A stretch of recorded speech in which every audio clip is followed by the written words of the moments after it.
about us. It's not about you. And, public service is about people. It's about working to improve the quality of life for all our citizens. I'm a Democrat. I'm proud to be a Democrat. But I don't care whether you vote for me or not if I get elected county commissioner. I'm going to be a county commissioner who serves the public. And that's what we should expect of all of our public servants. That's as American as apple pie and Chevrolet. And it's, I don't know why, but it seems like in so many ways these days we've lost that focus. So I will tell you this, I've had a lot of different life experiences. I've never run for public office before. But I spent 40 years of my adult life leading and managing, and I was trained in the Marines. And my philosophy is this. This should be about people and not partisanship. And I was taught in the Marine Corps that there's two things that you do. These are the two things that are essential to serving. It's getting the job done and looking out for people. That's exactly what I intend to do as your county commissioner.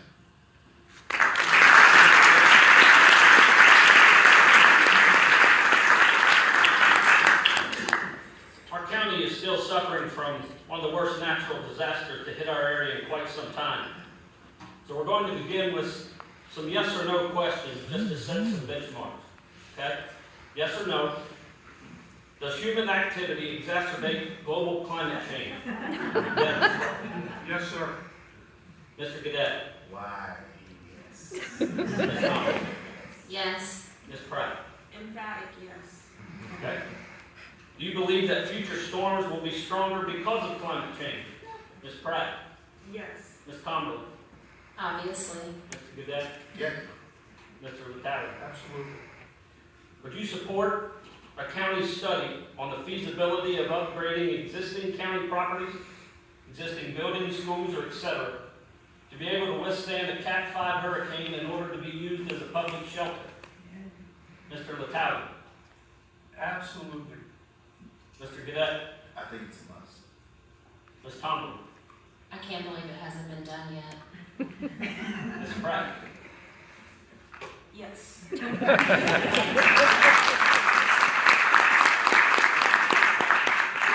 First question. What should the county commissioners do about establishing safe public shelters for future storms? We'll begin with Ms. Pratt. Will you read it one more time?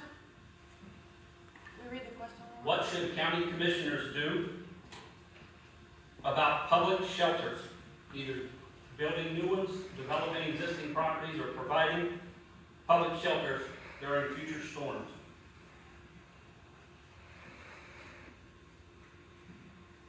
I think that what we just touched on, a study needs to be done.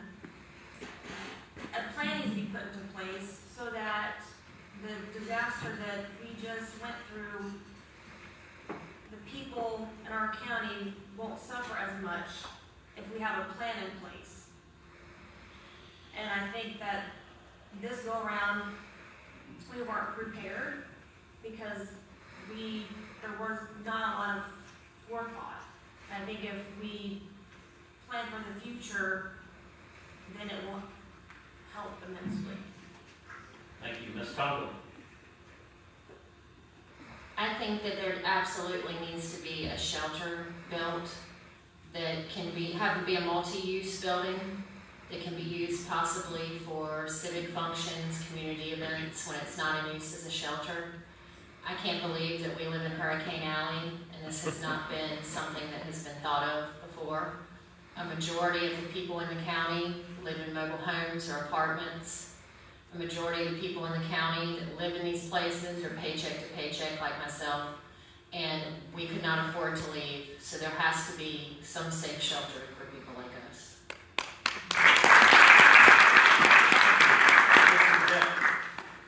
Look, I think that what this issue comes down to is money. And I believe that the county commissioners have to be good stewards of the monies of this county. But a shelter to withstand a category 4 or 5 or storm is desperate. There wasn't a plan. I even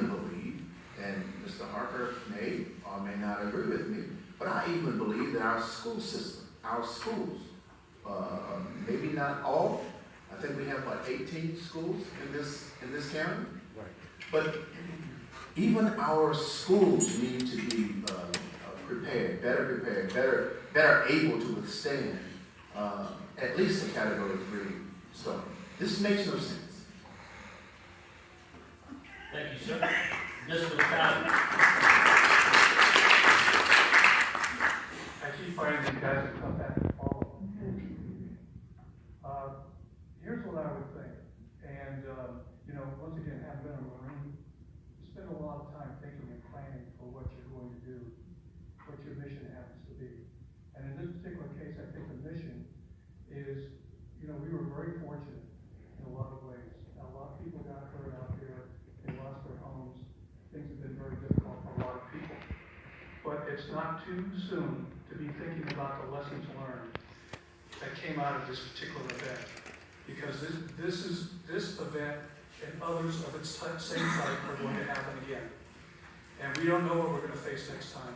Will it be another storm like Florence? Will it be a monster that rips through like Michael did through Florida and Georgia? We don't know, but we need to have some sort of a plan. We need to be thinking about things like, how do we make sure our communities are alerted, that the word is communicated to everybody who needs to know what's going on before the storm gets here? What resources are going to be available both during and after the storm? And there's so much to think about because there's so much pre-planning that you have to do regarding things like resources and transportation and services such as EMS and so on and so forth. So it's a big, big thing to chew on. But while the memories are fresh, what I would propose, and a shelter, reinforced shelters are part of this as well, as an actual evacuation plan. If you're going to tell people, we have a mandatory evacuation plan, you ought to have the resources to support getting people out of here. And in particular, those people who may not be fortunate enough or have the wherewithal or happen to be elderly or disabled, who, for whatever reason, just can't get out of here.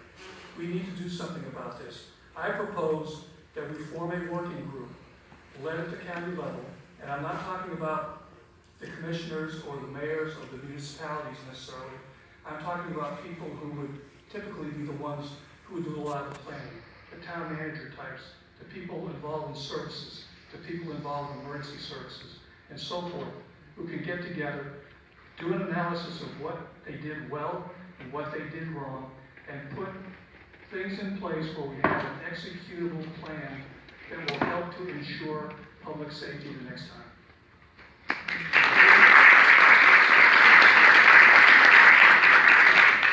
Our next question involves housing, which is another major issue after this storm. And the question is, how would you encourage developers, investors, and community leaders, I'll add, and government agencies to build and invest in this area to increase affordable housing? Ms. Tomberlin. Well, being that we have a tax rate on property that's the lowest in the state, I don't see why it would be an issue to bring people in to build more affordable housing. In Carteret County, the average rent is $847 a month, and the average mortgage averages to about $1,300 a month. That's a lot of money in rent.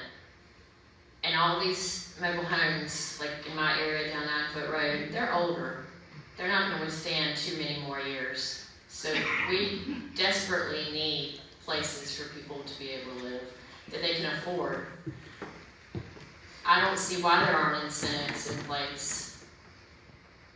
I don't really have an answer to that. Thank you. Mr. Cadet. Having been on the Board of City Planning Board, we have had to decide many times and in many cases where you can build and where you cannot build and why. And part of this has to do with, again, money. How many units can you put per square foot on a particular footprint? Okay? I believe that incentives is the way to go. Incentivizing these developers well, I got kind of like voted off the board because of my, ideas, but incentivizing these developers to build better units, more but better units, is the way to go. And this is 31 cents per $100 is our tax rate now. It's great to flaunt that, but then what are you going to do? What money are you going to use then to incentivize anybody? Thank you. Mr. Latata. I agree very much with what Gerald was saying regarding incentives. You have this issue regarding affordable housing. Has been something that this county has dealt with many, many times over in the past. And as an example, former mayor of Beaufort, a lot of you know this gentleman, Dr. Johnny Hostel, when he was mayor, he helped bring around a program to help develop some more affordable housing in the county and within Beaufort as well. So this has been an ongoing challenge. I think incentives would be very, very important. Maybe there would be more opportunity given the fact that so many of the lower income housing that's available here in the county has been damaged. Perhaps that will provide some additional incentives. But I'll tell you this problem is probably not going to go away anytime soon. Part of the issue has to do with the fact that wages are so extremely low in this county. It's the reason why we're losing our vitality. We lose a lot of young people who have to go elsewhere to work. The average income right now in this county is roughly between $30,000 and $35,000 per year. Down east where I live, the district that I intend to represent, it's less than half of that. People are hurting in a lot of ways. And I think this particular storm that we just encountered really helped bring that to the surface. And hopefully we will start looking and recognizing the fact that this is a problem that we all share. We're all stakeholders of what happens here in this county. And I think it's about time we realize that. It's not about Dean's, it's not about ours, it's about we.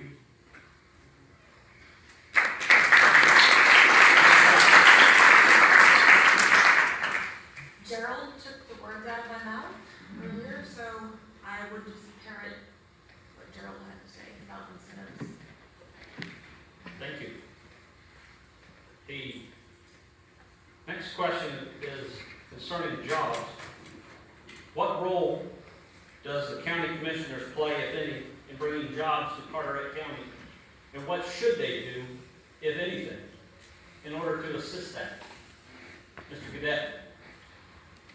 Well, I am told that there is an economic development plan lying around somewhere.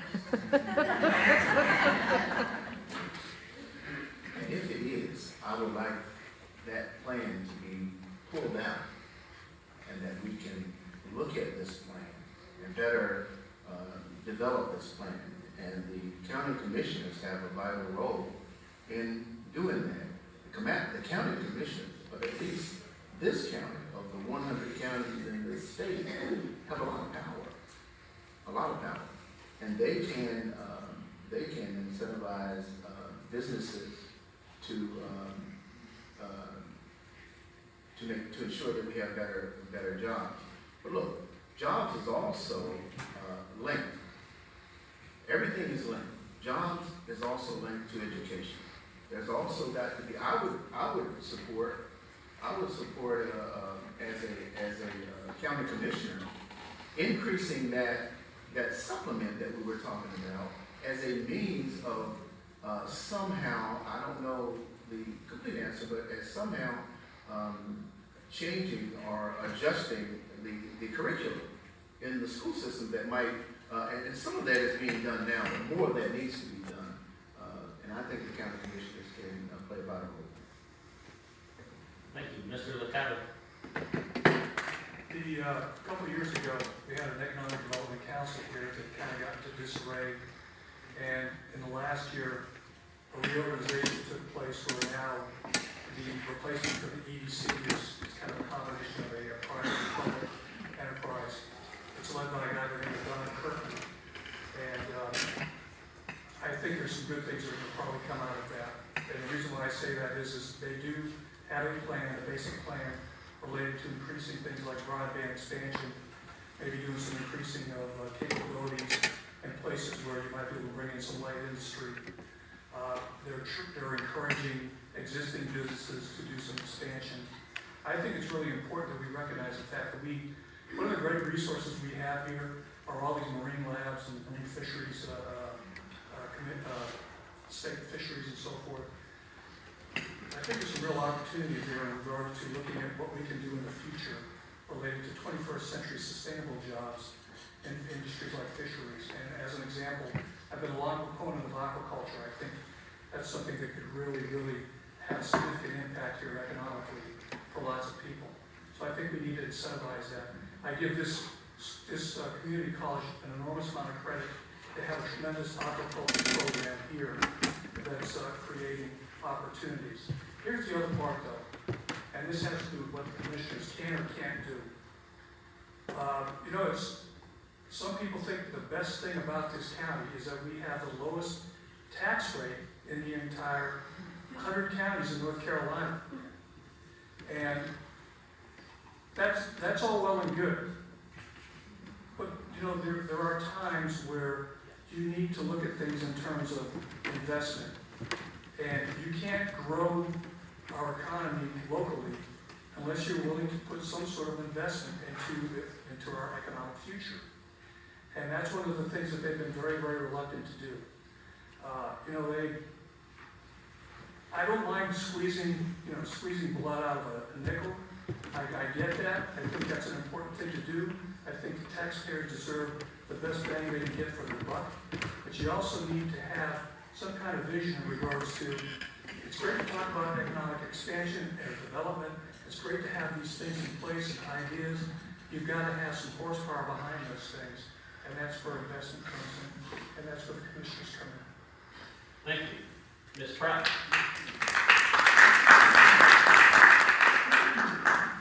I recently read a few studies that were based specifically on this topic.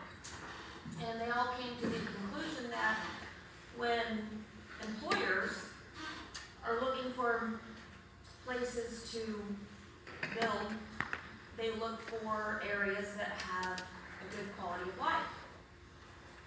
As in services, public transportation, parks, sidewalks, because that's what people look for when they want to move to an area. So if we invest in building those things up, it will attract better employers to our community.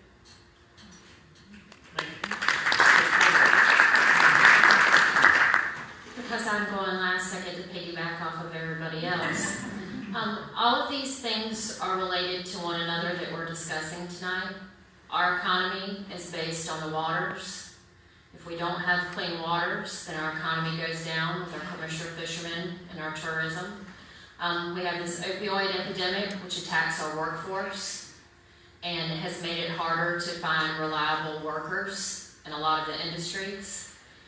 I agree with Caprice that we need more incentives in our county to bring employers here to want to build new businesses. Piggybacking off of the cost of living here, it's hard if you don't have a really, really good paying job to make it in Carteret County.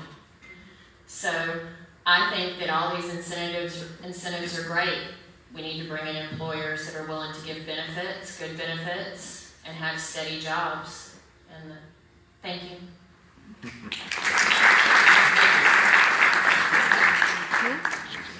Our next question. In the 2016 Community Health Needs Assessment, which is put together by the County Health Department and Carteret General Hospital, the leading community concern was access to mental health treatment and substance abuse. This marks the 14th, say that again, 14th consecutive year that this issue has been number one. If elected, will you pledge to address this problem? Mr. LaCava. Down east where I live, there's a facility, it's called Good Health. Fluid Health has been there for a number of years.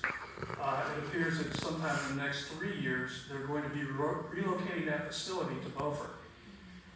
And after doing a little running around trying to find out some information, I discovered that facility was bequeathed by Duke University to the county back about, 20 years ago, Tina, maybe, something like that? So that facility is going to be vacant. It's a 114-bed facility. And I think one of the real challenges, now, folks here in this room, a lot of people have been involved with the mental health issue. They've been involved with the problems that we're having with substance abuse and the opioid crisis. You know, this past year, our commissioners decided to throw a bit of money into the pot to open up a 16-bed facility in Onslow County. Our county is 70,000 people. If I recall correctly, I believe that Onslow County is about 120,000, 130,000 people. That's a 16-bed facility. Anybody here think that's a Band-Aid? So what my thought is this, is there's a serious need out there here in North Carolina, not just here in this county, but in other counties as well.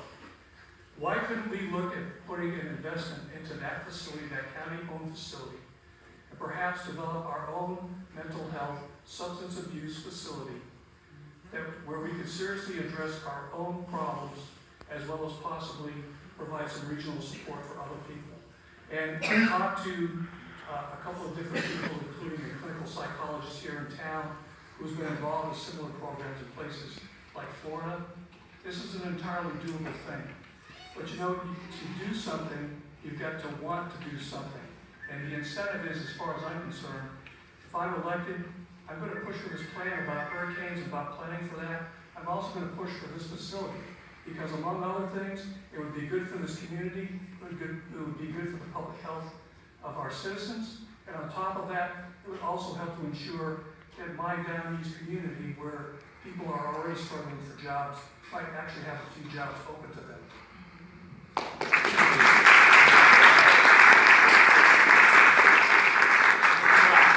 you will forgive me, I found a note from a member of the audience that goes with this question. So I would like to also add to the mental health substance abuse, they also asked about the suicide rate. If you want to include that in your answer or can, or I left that out, Dennis, I'm sorry. So the question now is, if elected, will you pledge to address the mental health, substance abuse, and suicide problem in our county? Yes. And I have many family members that suffer from severe mental health issues. So I know firsthand how hard it is for them and their families. And it's desperately needed. And I have a good friend that sister's committed suicide, so I've experienced all of these things firsthand and absolutely pledged. Thank you. Ms. Tomlin. I myself suffer from depression and anxiety. 2 of my 3 children also are diagnosed with depression and anxiety. Mental health is a very, very important thing that we need to be able to talk about. The stigma behind it needs to be broken. There's nothing wrong with asking people for help. We need an in-county facility that children can go to when they're feeling suicidal. My 16-year-old daughter has lost several friends in the past year to suicide. It is a major problem here in Carteret County. And we need more presence, more people listening. These children and these young adults and these adults need to know that there is somebody there for them. So I definitely support having an in-county mental health and substance abuse facility.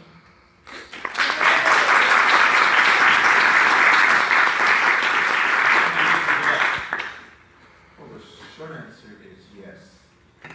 In the studies that I've participated in, we've studied the psychology, the biology, and the methodology of the human psyche.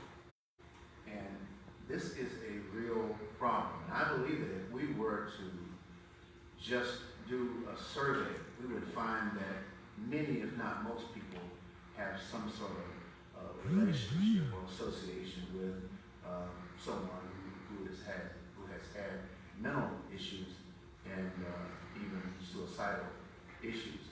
They affect many aspects of the community, particularly jobs.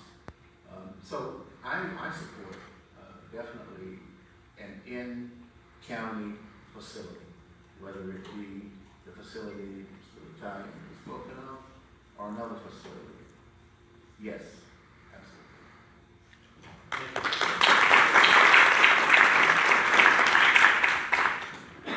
Next question is in two parts. Do you support or oppose offshore drilling? Do you support or oppose the expansion of clean energy, wind, solar, tidal? We'll begin with Ms. Pratt. I do not support offshore drilling, and I support clean energy. Those are the two questions. That's correct. Thank you. Ms. Tomlin. I absolutely oppose seismic blasting or drilling off our coast. I believe that clean energy is the future, and that is a good way to bring jobs to Carteret County and to maintain the beautiful area that we live in. Thank you. Mr. Gadet. Offshore drilling would have a definite effect on these 834 square miles of water that we have around this wonderful county that we have. This is our life source in many ways, and it is absolutely crazy, or would absolutely be crazy, to agree to offshore drilling, seismic blasting off the coast of North Carolina. And clean energy, especially with the technologies that's happening now, it's getting better and more and less expensive. I do support that. Thank you. Mr. Latale. I recently became a grandfather for the second time. I have a newborn baby granddaughter who was born just before Hurricane Florence. You know, that kind of thing, I'm sure all of you who have grandkids, you know what I'm talking about. It makes you think about things. It makes you think about what you want to leave behind for your kids, your grandkids, and so forth. I think one of the greatest legacies we have is our land, our air, our water. These things have helped sustain us and those who came before us for generations. I think it's a moral imperative that we do the same for our kids, our grandkids, and future generations. I don't think there should be any argument whatsoever. This is not a political issue. It's a people issue. So I oppose offshore drilling, and I strongly support renewable energy resources. And I think it's time for this country to adopt a clean energy plan.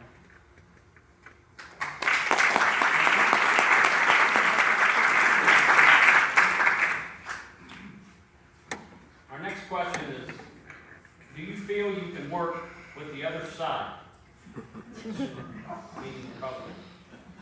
And you reach out and try to find some common ground. Ms. Tomlin. I think it's good to have opposing views. That when you have opposing views, then you have to look at things from a different perspective. And you have to take yourself out of your usual way of thinking. You have to look at things the other way. And you have to meet somewhere in the middle and work together towards a solution. I absolutely have no problem with working with anybody that might think different than me, because we need to move forward as a county, and it needs to stop being about us versus them. It needs to be about we.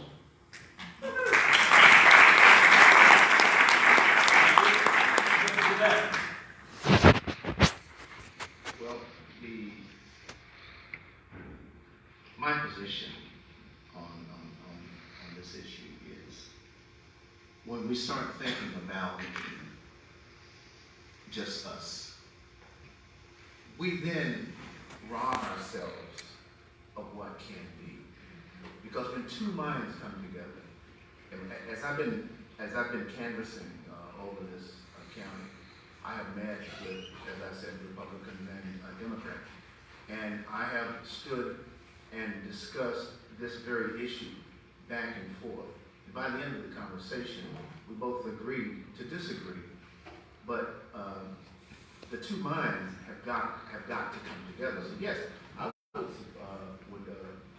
do as much as I can to work with those from the other side. But I would be very, very emphatic about what I believe in. Thank you. I'm going to steal a line here from Roger Eaton, our moderator tonight. I heard him speak at a candidates forum a couple years ago, and a similar question was asked to him about that. And he said he would win them over with his charm and good looks.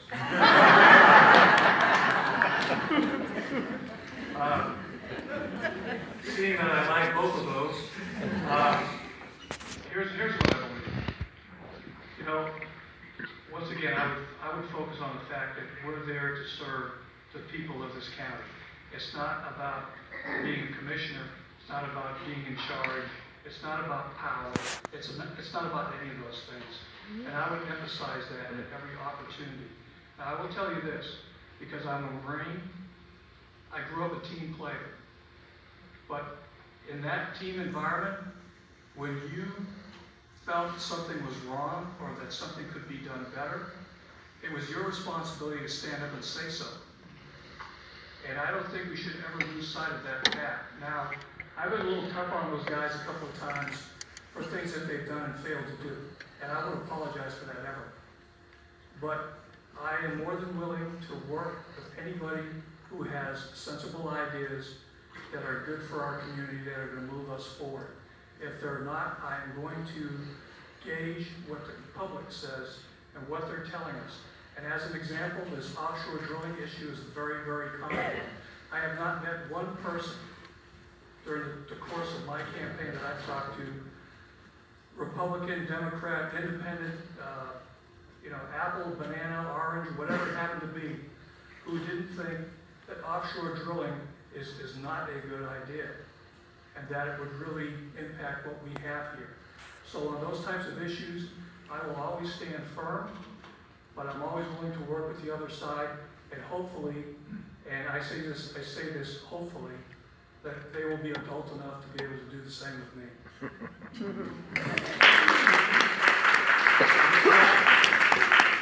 I think it's absolutely essential to be able to work with someone that you have opposing views with. Our country is too divided, and if you don't try to work with the opposite party, it's just going to get worse. So I would absolutely work with the other side. Thank you.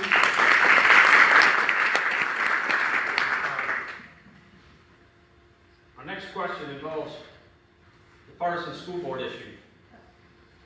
Do you support having partisan school board elections? And if not, what remedy would you have to change that? We'll start with Mr. Goudet. Well, first of all, I don't believe that politics belongs in our schools, first of all. And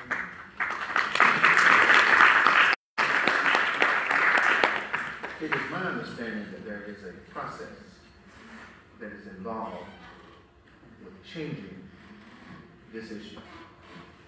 The way it was changed and the way it got to be where it is now was done pretty much without the consent of some of the board members, and certainly without the consent of the public. But there is a process that one can be involved in to change this issue, and I believe it is it has to go back to the legislature through a resolution of sorts that would turn this in the opposite direction. Whatever that process is, I would be for doing just that. Thank you. Mr. L'Italian. One of the main reasons why I decided to run for county commissioner was this issue. I believe we should keep politics out of our schools. I believe the decision that they made to change this, 7 county commissioners overturned the vote of an entire county. I think that's one of the most undemocratic things I've seen in my lifetime. I think it's an embarrassment to this county. This was done for purely political reasons. It has nothing to do with improving the quality of education of our students. And I will always be vehemently opposed to this particular issue. Now, the problem that we face is it's become state law because they ran this thing through the legislature with the assistance of our current representative and state senator. So to overturn something like this would be a very, very difficult thing to accomplish. But I will tell you this, anybody here in this room, if you have an opinion on something, and I have a different opinion, you know how we solve that in America? You put it on the ballot. That's the American way. And they failed to recognize that. Anybody who fails to recognize that basic principle of what our country is about has no business being a county commissioner. Hear, hear.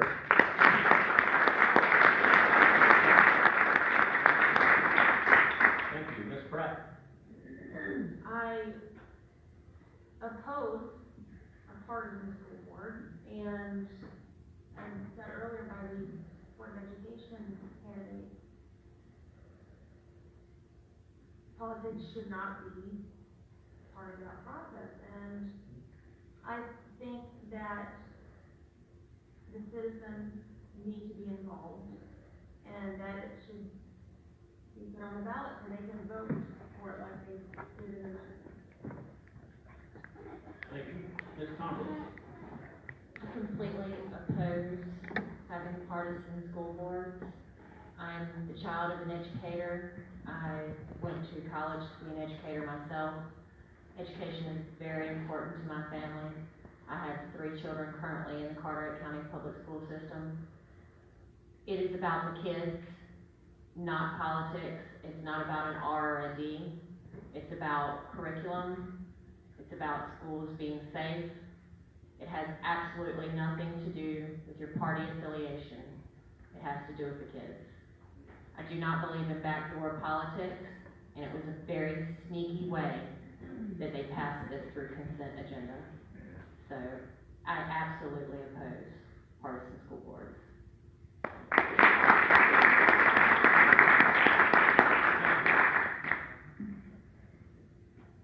Current Board of Commissioners lists as one of their accomplishments that Carteret County has the lowest tax rate in the state. Is that a good thing? Mr. Licata? I think I partially answered that earlier. Look, I think I don't think anybody, Democrat, Republican, what have you, wants their taxes raised any more than they need to. But you know, just as an example, we are 100 out of 100 counties in North Carolina. If you bumped up the tax rate a couple of cents to help provide services, I'm talking about human services, health services and things of that nature, do you really think that would be a detrimental thing to our county? I mean, seriously, why wouldn't we be considering these types of things? We've already talked about a lot of this stuff. We have a situation right now where we have severe mental health problems within our community. We have substance abuse problems in our community. We have domestic violence problems that occur in our community. We have poverty in our community. And a lot of these things are simply not being addressed. They need to be addressed. Just letting things go the way they've been going isn't going to get us anywhere other than we're going to continue to see people to suffer. I can't recall what exactly the rate was, but if I recall about 2 years ago, I was reading up on the suicide rate. In this county, 70,000 people, and at one point I think we were 10th in the state for the number of suicides that were occurring, and we were going up with a bullet. I mean, think about that. So, you know, low tax rates are great, but there are human needs that we all face here as a community. Every one of us, if I talk to each and every one of the individuals in this room, you were telling me about situations or circumstances that you're facing, or either somebody you love is facing, the challenges that we face here in this community. We should not be, Eli Wiesel said, the opposite of love isn't hate, it's indifference. I think that's what we're seeing a lot of times here in this county. I don't think those commissioners are necessarily bad people. I just don't think they necessarily have a lot of empathy for a lot of other folks than the ones who vote for them or support them. Thank you, Ms. Pratt. I don't think that having the lowest tax rate is an achievement. And I'm self-employed and I pay a lot of taxes and I never complain because I live in a society where I want children to go to school.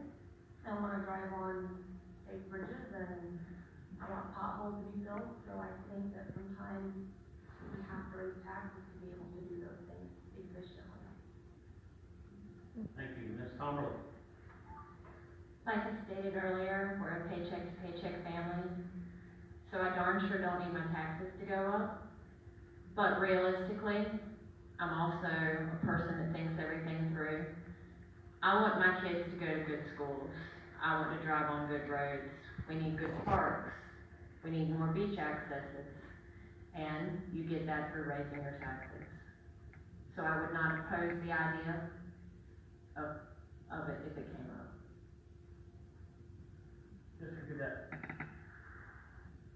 The county is sustained by the ad valorem tax rate that we're referring to now. It's sustained by other taxes. But folks, let me ask you this. If the tax rate, ad valorem tax rate goes down, where's the money going to come from to sustain this beautiful county that we have here? And I submit to you that when these taxes go down, who does it affect? Let me answer the question. When the ad valorem taxes go down, sales tax, the money has to come from somewhere, so other taxes go up. And when those taxes go up, who do they affect? If you look back at the average, I believe it's the per capita income in this county is around $29,000-$30,000. Well, it's hard to live when you have that kind of money coming in and other taxes are going up. So the reduction of this tax rate down to what it is today is not a good idea. It is not positively affecting the average citizen. Thank you. I have one final question before closing the statement. Comes from the audience. Assuming you're elected, what is the highest and most pressing issue or project that you would concentrate your attention on? And why? We'll begin with Ms. Pratt. I would normally say environmental issues because that's my major passion, but I think that raising the supplement for teachers would be the first thing that I would want to work on because we need to keep the good teachers we have and to recruit new teachers so that our students can have the best. Thank you. Ms. Tomberlin. I think we have got to fix our county communication. After Florence and before Florence and during Florence, a lot of us had no idea what was going on. The county has got to come up with a better evacuation plan and a better communication plan and a better plan for after the storm than what happened in Florence, and that should be a priority. Thank you. Mr. Cadet. For me, it's the job issue. I believe that with better paying jobs and more jobs, other things will be positively affected by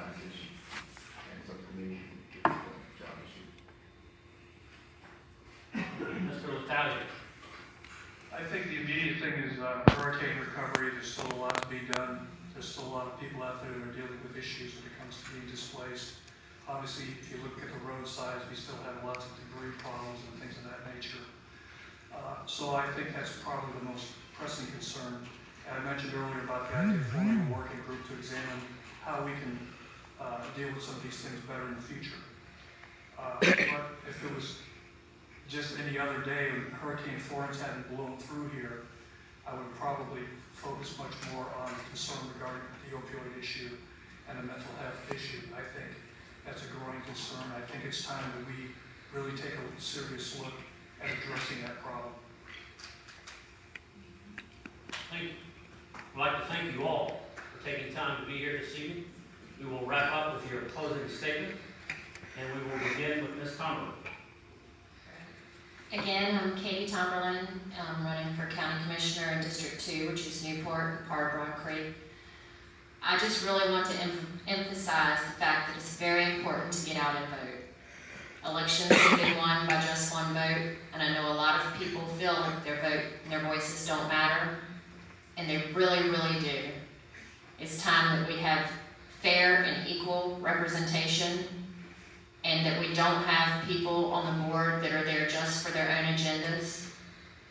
I urge you all to do your research on all of the candidates, no matter who it may be. Make educated decisions on who you want to vote for, because it's your future in their hands. And please, please, please, please vote. Thank you. Thank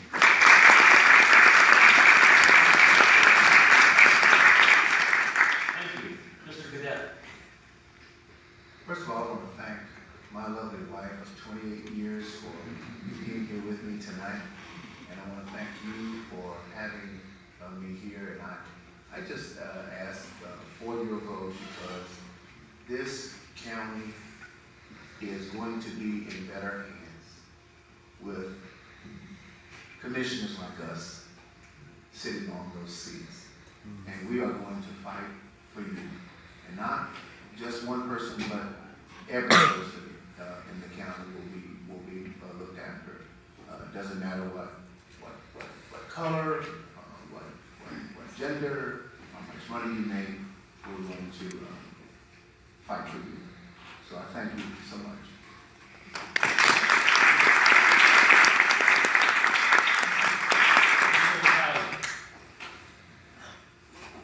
First of all, thank you all again for being here, and I want to thank the Democratic Party for sponsoring this event.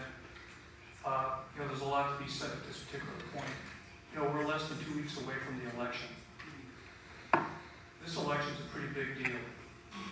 And, the old saying about politics being local, during the course of my campaign, I've learned a lot about that. I've also learned politics are not just local, they're also personal. So a lot of things we have going on here in this county, they're pretty amazing, from one little municipality to another. But change and making things better starts at the local level. And it goes up from there, whether it's local, state, federal. And these days, and it just seems every day, it seems like there's something new. It's getting to the point where you can't even use the word polarization because it sounds quaint to you. Like it's an old-fashioned thing. Polarization. There's lots of things we need to do to fix this country, locally, state level, and federal level. But it all starts with us. And with my buddy Red Newton. Hey, Red. He was talking to the Down East Council a couple weeks ago, and he said something that really struck me. He said, right now, today through November 6th, each and every one of us has a superpower. And we should do everything we can to exercise that superpower and encourage other people, friends, neighbors, to go out and do the same thing. We're all stakeholders in what happens here in Carteret County, across North Carolina, and across our country. And it all starts here.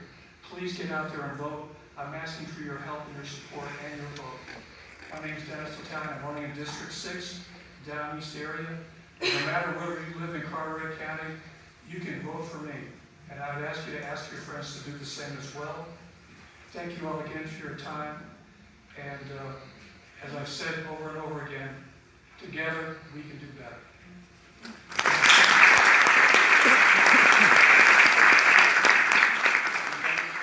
Ms. Pratt. I know change can be scary, but the status quo only helps a small portion of our community. We need to try something different. We need a new perspective and balance in our local government. We need civility, we need compassion.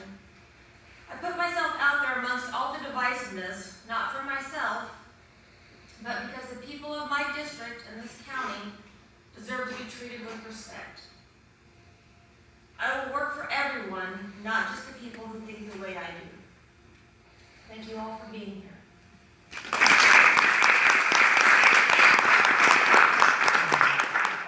I'll tell you candidates that we had several